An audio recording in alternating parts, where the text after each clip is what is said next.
Good morning, Mr. President. Hi, Rebecca.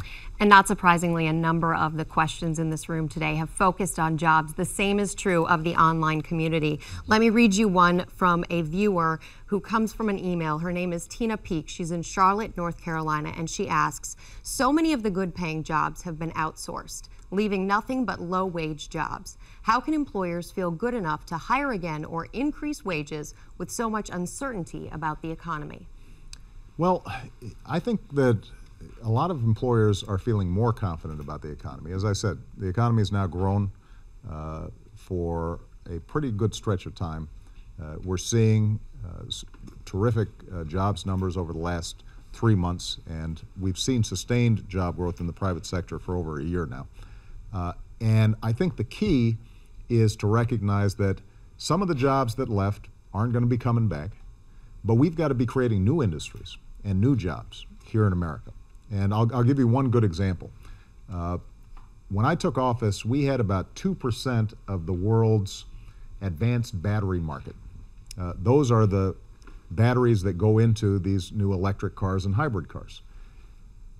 In a couple of years, we'll have 40% of that market, because what we did was we invested in small businesses, medium-sized businesses, and some large businesses in Michigan, giving them research dollars so that they could start developing new technologies. The same is true on green energy, creating wind turbines, creating new types of solar panels that are more energy efficient. So what we've got to be doing is looking at what are the jobs that are going to be there 20 years from now, 30 years from now, whether it's in biotech, whether it's in clean energy, whether it's in energy efficiency, and make sure that we're funneling basic research dollars there, making sure that the infrastructure is in place so that those companies can succeed. That's where a lot of these new jobs are going to be coming from. At the same time, though, that we've seen some job growth, there are still 13.7 million people in this country unemployed. Wages have stagnated for the last decade, and you mentioned stocks are up 10% away from their all-time highs. Companies are making record profits. They have $2 trillion of cash to spend.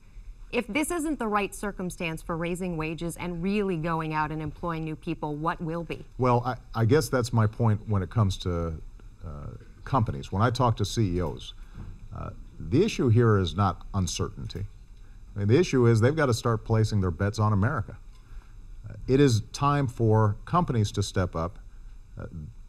When we were in the middle of recession, our whole job was to make sure the economy was still growing, and we stabilized the financial system, and we did that. And American taxpayers contributed to that process of stabilizing the economy.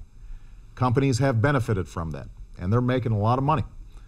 And now's the time for them to start betting on American workers and American products. And we've got some companies that are doing that. I was up at Intel, the microchip manufacturer up in Oregon, and they've just built a new multi-billion-dollar plant. And they are hiring hundreds of new or American workers to work at this new plant. And there are a lot of companies who are doing the right thing and making investments here.